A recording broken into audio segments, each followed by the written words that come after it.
What's up, guys? Welcome to another GNC video. Today, guys, I have the Radiomaster MT12 and I have my bone stock actual SCX24 C10. So your eyes did not deceive you.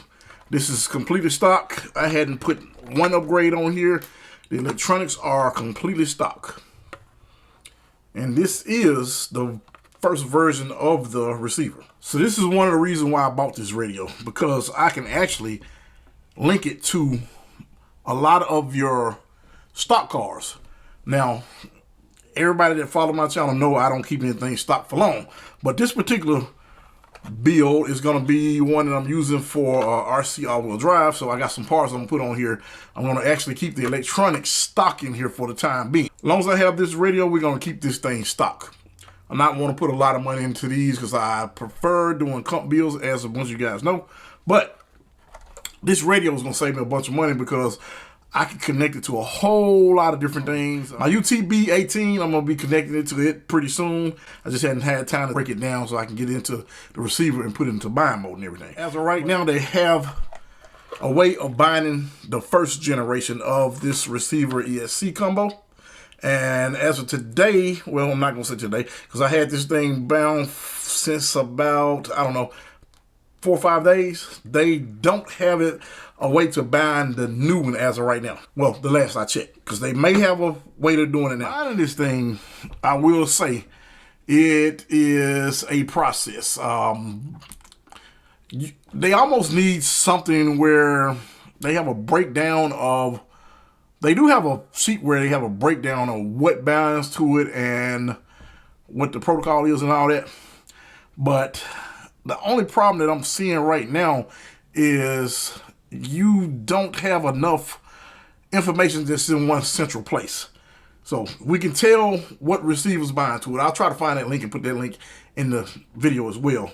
And I'll put a link also to where I did see these were still for sale. I think Amazon still has some right now. Another site has some, but they're sold out. The last time I checked, they're sold out. But I will put a link there for as well. But the process of getting things bound to this is easy if you know the protocol and what to go to here, because if I'm not mistaken, I can't remember what I looked at, but I think they did have a SCX24 protocol in here when I did bind it, but it's actually under, like, let me see if I can find it. Give me just a second, guys. Yeah, so on the multi, you see Pelican, and then you see SCX24.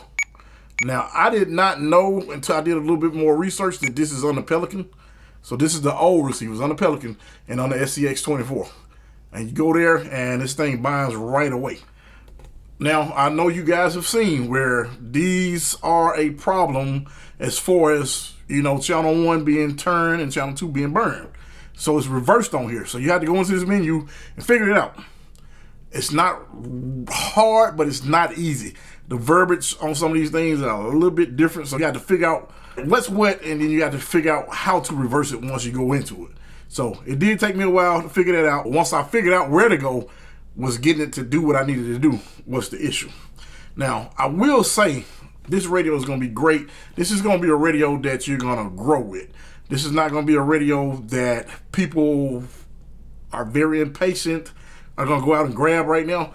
This is going to be one of the ones where, I don't know, I'm going to say 6 months down the road, you have a profile set up for your racers. You have one for your drifters. You have one for your bashers. You have a little bit of everything. You know, on your traditional radios, some of the ones I have, you got the ABS. So I got to figure out the ABS. You can actually put that in here. So when you're doing speed runs, you're going to want this thing to do like an ABS. You don't want your brakes just to lock up. Now, I normally use throttle control where I just don't apply all of the brake at one time. But just in case I panic and I do, I'm going to want that thing to kind of surge and go ahead and, you know, on brake, off brake really fast. And you can go in and change those settings. But it's going to be a way that you can do that. I hadn't figured it out, hadn't had time because I've been really busy. But stuff like that is going to be a big deal breaker for some of you guys. I've seen a couple videos where guys have gone in and done certain things. I saw one where the guy set up the trim, but now after I set mine up, my trim was already good right here.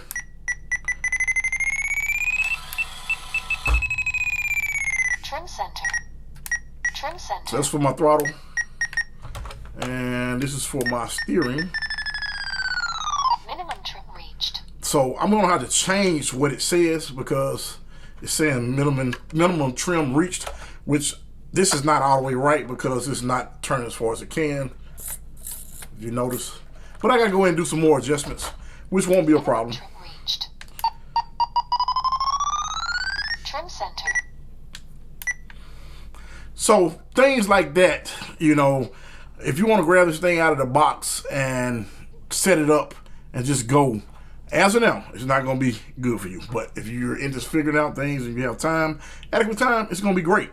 I don't suggest you get this radio and you go put your expensive basher or anything like that on there right away, because if you don't have everything set up, it could be a problem. It could be costly. From what I noticed, the things that people are figuring out about this radio is coming from, I would say, the air side of people that use air products, because they already are very familiar with this software and how it works, this open edge software.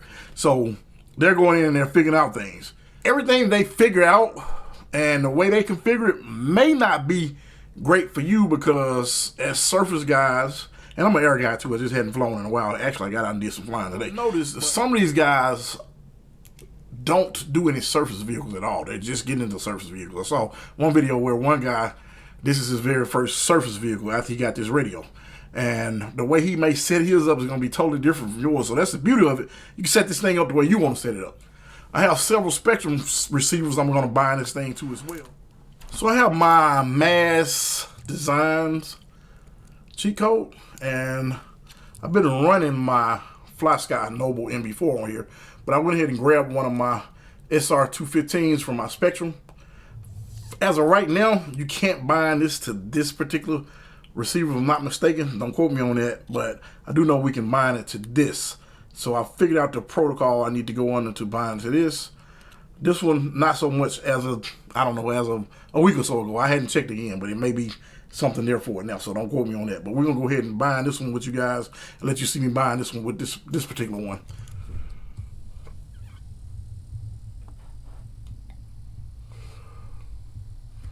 Bear with me. This is all new, guys, this actual layout, so I'm figuring this out as I go. All right, hope you guys can see that. So I'm going to go back to model, exit completely out of this screen. We're going to go to model, and I'm going to go down to 2. And I'm going to go over to page. I'm going to select that model, I'm sorry. And we're going to go over to here, and we're going to name this. I'm going to go ahead and name it, and I'll be back. Mass just for this video. And if I get out of there, model, page, I'm going to come down to internal RF, and I'm going to change that mode to multi.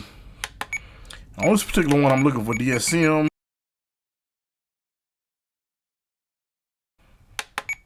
Then I want to put this R1F on the subtype. And we're going to put this in bind mode just like you would for your Spectrum radio. So we're going to hold this button down.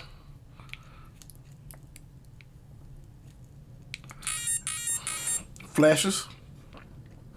And now here we're going to go down to bind.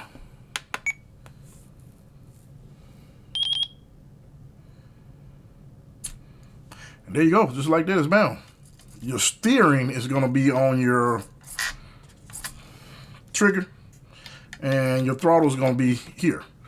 But that's something that we can switch around later. Just want to show you guys that it's not hard to bind it once you find out where you need to go to bind it. So what you guys think? Pretty cool. Fairly simple. I got a ton of receivers. We got these receivers. I actually bought 2 more receivers for this one today, and we have these. Once they do whatever they need to do to make this one work with that one, then I got another receiver that'll work with this. But I will be selling some receivers pretty soon because I got too many. I have way too many. As I stated earlier in another video, these are going to be for people with time, unlike me. But I'm still going to put the time into it to learn all this. It's going to be something that's down the road is going to be great. It's going to be good. Like right now, if you guys are into figuring things out, it's going to be good. But it is going to take some time. But for the price of this, you are not going to be able to beat it. I would say if you're thinking about getting one, go ahead and grab one. I will be doing another video on some of the things that I saw on this radio that it can actually use that it doesn't have. And it's only like one main gripe that I have. And I'm going to mess with it a little bit more. That way I can tell you guys about other things that I don't like about it. I have two different radios right now, and I just wasn't completely sold on the Noble MB4. I love a lot of things about it, but I'm not completely sold on it. I'm a Spectrum guy. I've said that 100 times.